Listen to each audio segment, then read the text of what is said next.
53 teams to go on my road to predict all 131 teams this college football offseason. We're moving on to the SMU Mustangs, and this is the team that is going to be starting a new era in their coaching history. Sonny Dykes is off to their rival in TCU. Interesting storyline there. Those two teams play this year. Talk more about that in a little bit. But this is an SMU team that is going to be bringing in Rhett Lashlee to be that new head coach. So how will SMU fare that first year? They have a lot of talent coming in. A lot of talent is leaving here as well. It's going to be an interesting team to watch. But can SMU be a sneaky team that can contend for the American Athletic title? Or is this going to be a year where SMU takes a step back now that Sonny Dykes is no longer with the program? What's up, Tailgaters? My name is Tailgate Nate, and welcome to my channel. I'm predicting all 131 teams this college football offseason, which means I'm doing your favorite team. So go ahead and hit the subscribe button and ring the bell so you know when your favorite team gets uploaded. And for fans of the SMU Mustangs out there, you guys are going to know this team a lot more than I do. So if you feel like I missed something, you want to add something, anything of the sort, leave it in the comment section down below, and I'll be happy to read with what you guys have to say. So let's talk about SMU in 2022. This is my fourth-ranked team in the American Athletic Conference coming into the 2022 college football season. And it was a pretty successful year for SMU a season ago. They were 8-4 overall, 4-4 in conference. Did not end up playing their bowl game. It got canceled due to things that happened with COVID and everything like that. So SMU, while they were a bowl-eligible team, did not play in a bowl game a season ago. Taking a look at some stats from this team last year, I mean, this overall was a really solid group a season ago. And I think solid is even an understatement. This was a pretty good group. Their offense was the best in the American Athletic. You could say that, but statistically, they led both yards per game and the scoring as well. 465 yards per game with around 38 points per game. And then on the defensive end, well, got some work to do there. Allowed 415 yards per game and allowed around 28 points per game. So definitely some work to do on the defensive end, but the offense looked really good a season ago. So at SMU, and they got a lot of offensive talent returning and coming in as well that you guys see on the screen right now. But also, we got to talk about talent that is leaving this team first. And we're going to start, as usual, with the offense. We're going to start with the running back position because Ulysses Bentley is gone.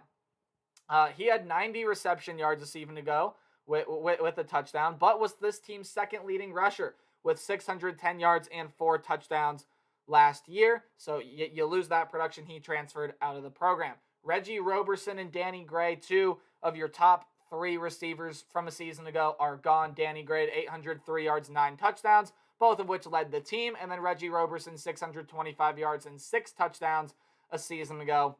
The receiving mark, 3rd on the team. So you lose 2 top 3 guys from a season ago, as well as Grant Calcaterra, who was the 4th leading receiver on this team a year ago. 465 yards and 4 touchdowns, along with a couple offensive linemen there as well. Defensively, off of the defensive line, you lose Mike Williams.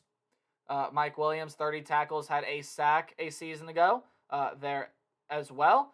When you look elsewhere, linebacking group,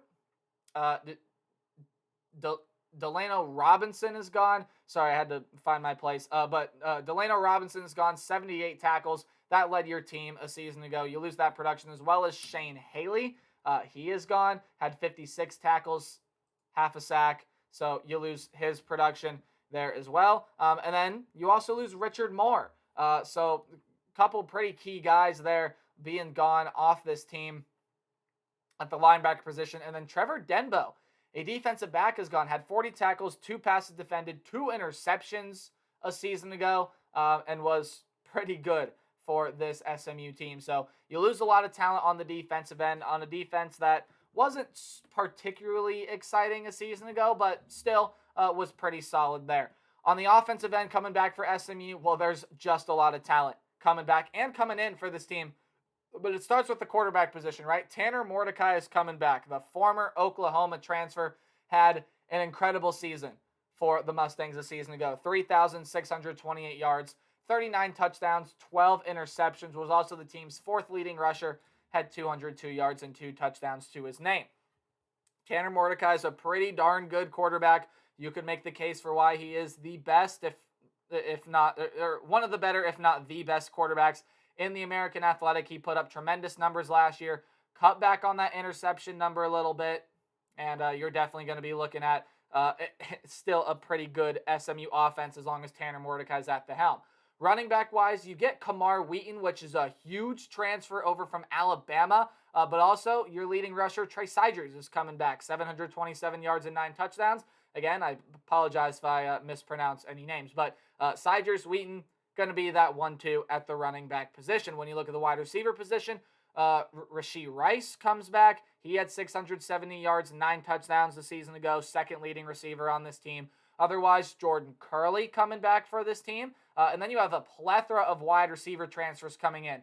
Most notably is Bo Corrales over from North Carolina.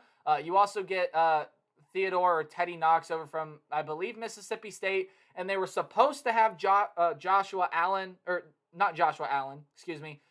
Moore come in over from Texas, but he is not going to play for this SMU team in 2022. So through Theodore Knox there on the list. Otherwise, defensively, you also have some tight ends, Ben Redding coming back, and a freshman coming in, and RJ Maryland that figures to have some minutes. Defensively, you have Gary Wiley, Elijah Chapman.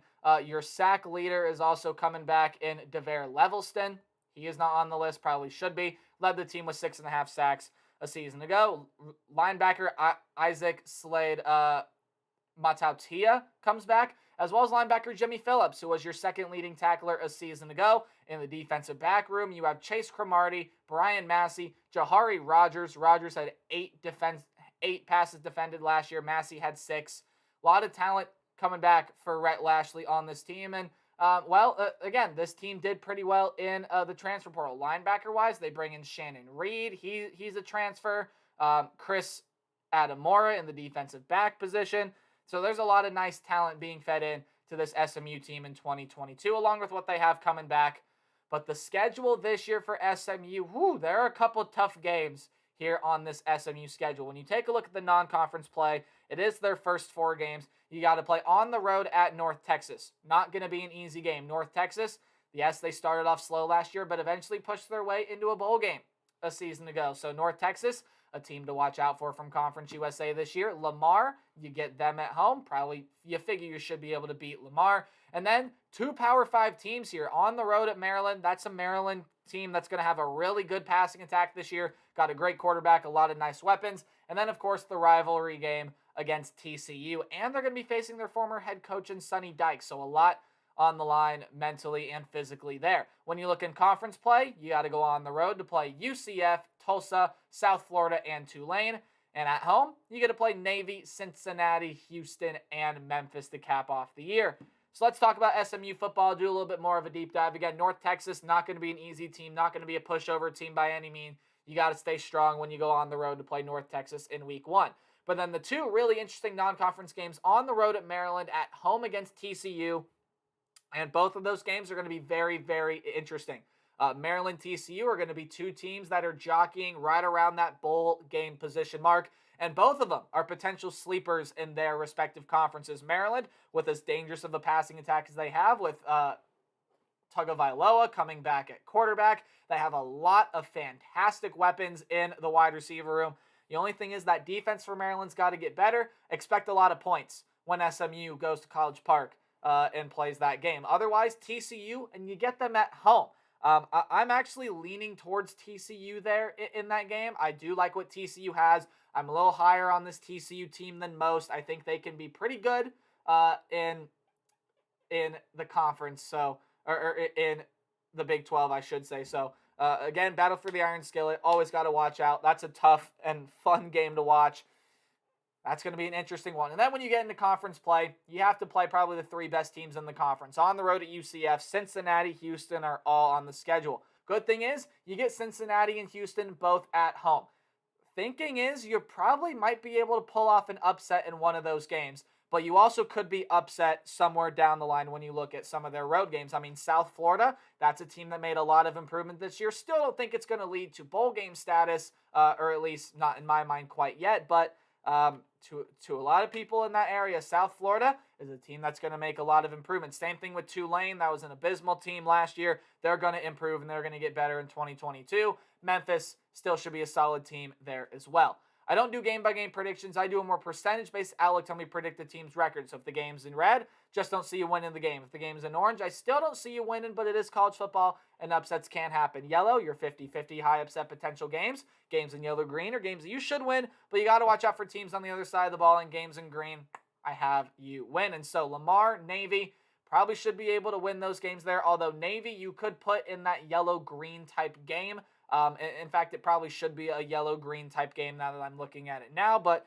should be able to beat Lamar. No questions asked. I'm thinking they should be able to go on the road and beat North Texas. You can throw that one as a yellow game there as well, but I'm going to go ahead and stick with the yellow-green thing there. I do think it's going to be an interesting game. Possible upset that people might look at and be like, oh, okay, that's interesting if North Texas were to be able to pull off that win.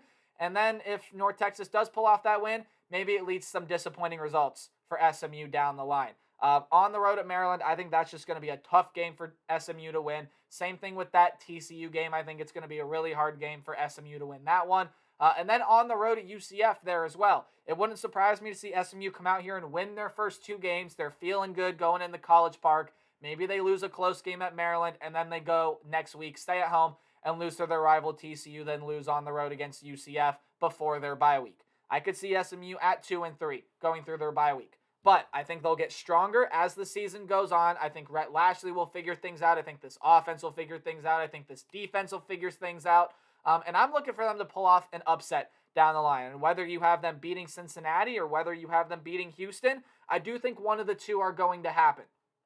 I think one of the two are going to happen here. SMU gets both of them at home.